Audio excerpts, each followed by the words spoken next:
And it is the homie Pedro. So, as titled, False Accusations Ruining Men's Lives. This is my story. So, I have two sons from two different women. Both of them falsely accused me of domestic violence. I don't believe in hitting a woman, even still after going through all this stuff. I'm an ex MMA fighter, only in the local level, stuff like that. But anyways, that's my story.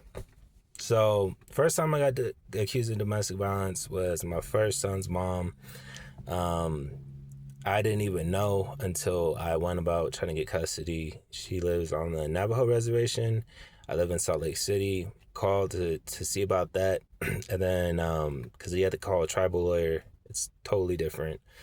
And then they're like, "Well, you have a charge in Farmington by Farmington Police," and I was like, "What?" So found out about that. Apparently, her mom and the guy that she cheated on me with, that she ended up marrying, and then cheated on him, and then got divorced and got custody of his kids, because ta-da, domestic violence. Yeah, he accused me of domestic violence of being there and all that stuff. I had to go to HR at my job that I was at to prove that I was at work. Like there was no way I could have possibly been there at all, like because it's like a 9-10 hour drive and I was at work at the time. So um then I asked about, like, what about my legal recourse, what can I do? Nothing. And then she went on and accused more people of domestic violence. So I thought maybe that was just a one-time thing, so then I had another son, and his mom and we we just weren't seeing eye to eye, and we lived in a small apartment together, stuff like that. And at the time, I would just leave, and I would train a lot, and I was selling MMA tickets. So selling tickets to one of my fights, and I left my Facebook open. She went through my whole Facebook. This was before Messenger, when it just showed like you had messages, and it shows all your messages. Which they should go back to that, anyways. But that's neither here nor there. Um, anyway, so this one lady, this one girl, she would not meet me at the gym, so I had to try to keep meeting her, and never met her. Still to this day, never met her. But yeah, as my ex is going through all these messages and she's reading all my messages, I was like, hey, like, I come back and she's like, who's this, whatever girl?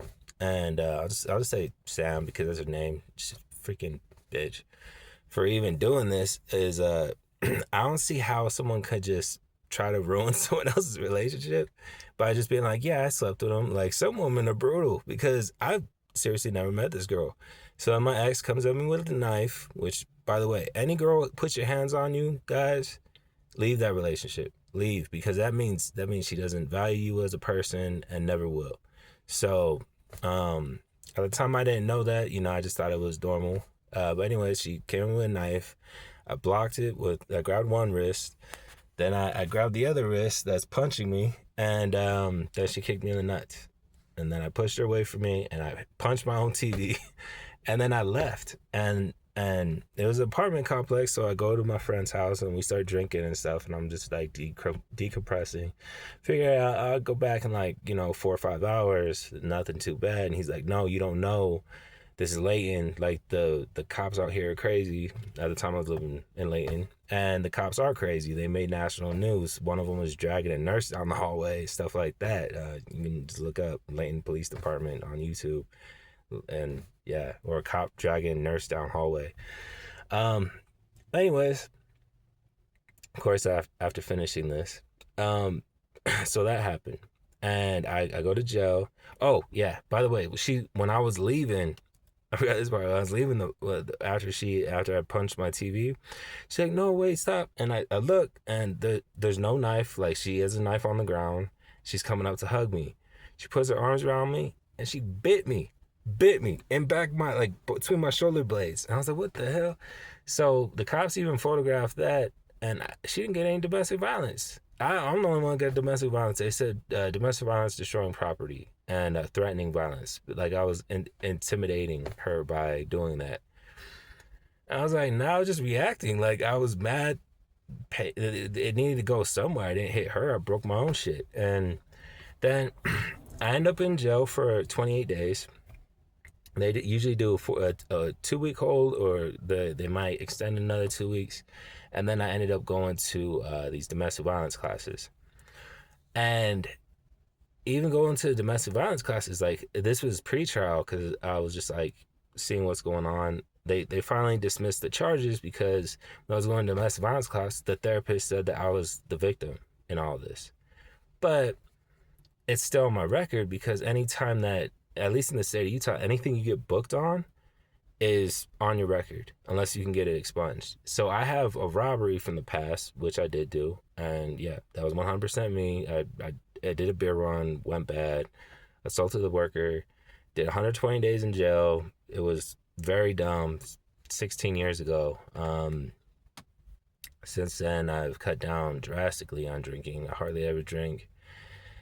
Stuff like that. But yeah, 250 hours of community service, $3,000 in fines, 9 months of P testing for some outpatient recovery stuff, and yeah, the list goes on. 3 years probation. But yeah, I completed all that. So it was just, it's crazy, man. Man, like if if you're in a relationship, you gotta make sure that, like, if you're with a girl that she's not, one red flag I've noticed is that any girl that's ever been abusive towards me, she always said that her ex was abusive.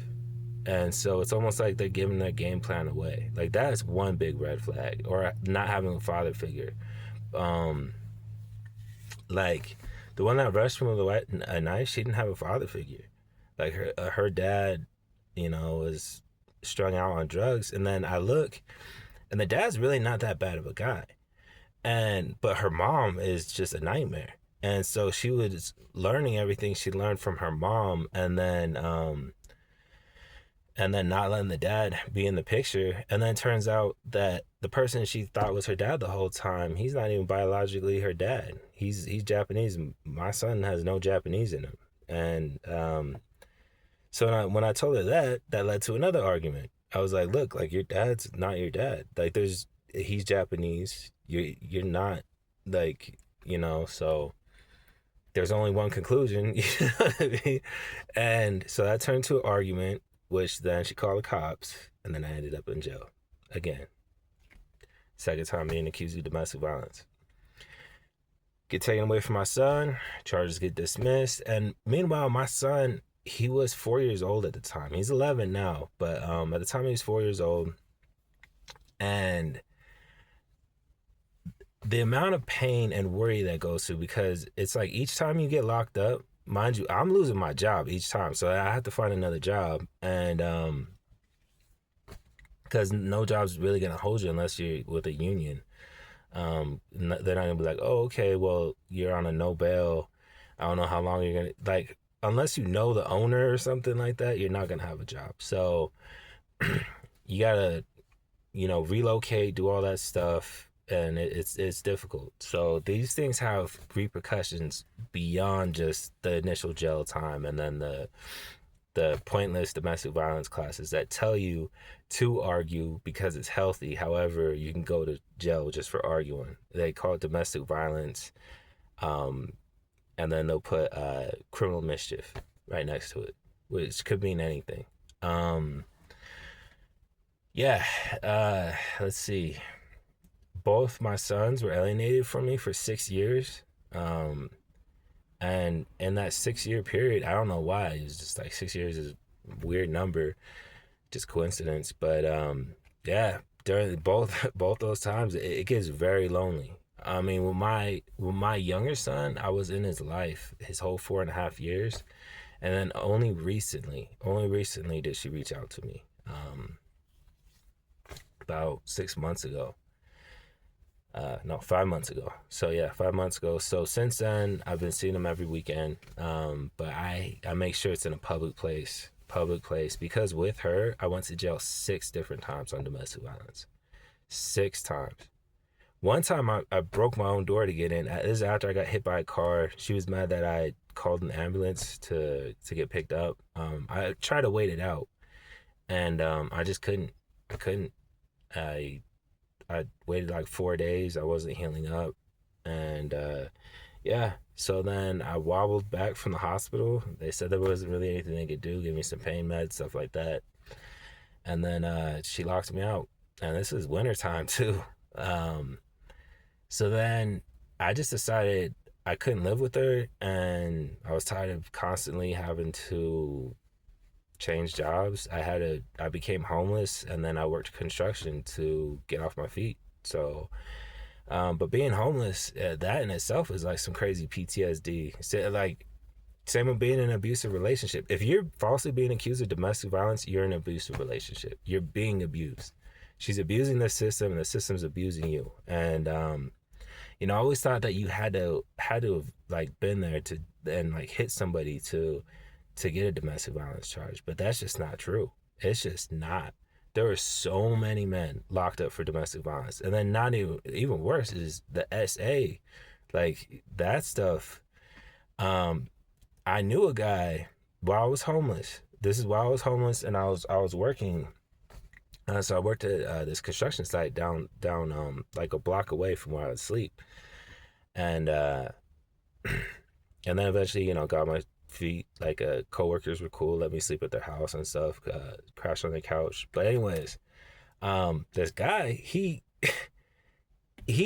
definitely didn't do it. Like he was with us that whole day, and she kept trying to talk to him. He's like, "Get away from me!" And kept arguing with her, and then she asked to use my phone. And she came from a very well-to-do family, and this guy didn't. And she's talking to her family, please take me back because no everybody's being rude out here. And then she just throws it out there that happened to her and that he did it. And then her family freaks out, calls the cops. Cops come. We're all homeless people. We're like, hey, he was with us the whole time. And then they have nothing else to go on. Of course, his DNA is gonna be all around her and stuff like that. They were around each other all the time. So it's crazy. And I remember the first time I seen domestic violence, a false domestic, was my mom and my dad. So my dad, my mom, this is back when there's handheld phones. I was born in '88, so it's like '94. My mom was like, "Oh yeah, you come see the kids. Yeah, they love to hang out with you and stuff like that." Hangs up the phone, picks up the phone. Then she's like Oscar winning performance. Oh my god, my 911. Yeah, my ex husband. He's coming over here. He said he's gonna kill me and he's gonna kill the kids. And then hurry up. And then like hangs up the phone. And then goes back to acting like nothing happened. So then my dad's coming. I see the cops. The cops are already waiting for my dad. My dad's walking down the street because he had went to the store to go get all this food for barbecue, stuff like that. And he's coming by with a bunch of 2 bags of groceries, which probably saved his life. Is that he went to the store to have bags of groceries. This way they could see that he had nothing in his hands. And then I ran out there, please don't shoot my dad. Please don't shoot my dad. Like that stuff like that is traumatizing. So then, of course, my mom gets, they still arrest my dad, tackled him, kicked him on the ground, stuff like that.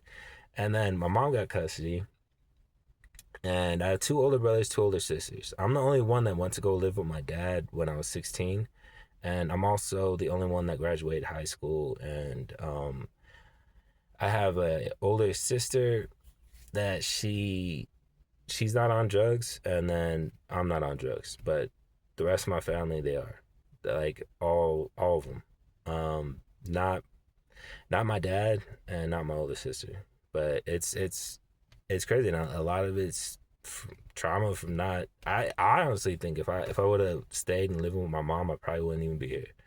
Because when I started living with my dad, I realized that there's real life consequences and stuff. And just now that I'm a dad, I see how important father figures are and why a lot of this societal collapse is happening because lack of fathers. And whether you're a son or a daughter, you need your dad. And a lot of people just think, oh, my dad abandoned me, my dad abandoned me. But as long as the alienating parent is the one that's controlling the narrative, then that's what you're going to believe. And that's just not true in a lot of cases. Or If your dad's not around, he's on drugs. He's doing that to numb the pain. But 6 years without my son, you know how painful that is. You know how painful that is. Like my other son, my older son, he doesn't even know me. He hates me. He's 13 years old. He even told me he hates me. Like I've seen him 5 times since then, and it's always been some big money grab for it. 5 times since he's been two, and he lived with me from 1 years old to 2 years old. Well, almost two. He's almost turned two when things just weren't working out, and she up and left while I was at work, and came home to a empty house, and I really thought it was I never thought in a million years someone could do this and it could be legal. However, if you're a guy and you do that, that's kidnapping. And then this is even worse with my son that's native. If I go on the reservation and go pick up my son and take him off the reservation, even to the next town, that's federal kidnapping because it's federal land. It's a sovereign nation. So like it's crazy. It's crazy. And then I realized this, and I did this as my first video because the last place that I worked at, well, not the last place, one of these places I worked at recently, there were 8 men there, 8 men including me, and 6 of them had kids, and 5 of them didn't have custody, and one of them was trying to work things out, so he wasn't in the same position. And another guy got domestic, putting a hole in his wall, and nobody was around. Like he had put a hole in his wall while his girlfriend wasn't there, and I think wife or girlfriend, I don't know. They were living together, but that still is domestic violence. If you break anything, not even in the presence of somebody, it's just domestic violence, destruction of property. So yeah. Oh, and then also while I was in those crazy domestic violence classes, there was one girl in there, and like the therapist left, and she had to go use the bathroom. And then I'm asking people like, "Hey, what are you in here for? What are you in here? Like, what did you do? What did you do?" And all the guys broke their own stuff or threatened somebody or got into a fight with her brother. You know what I mean?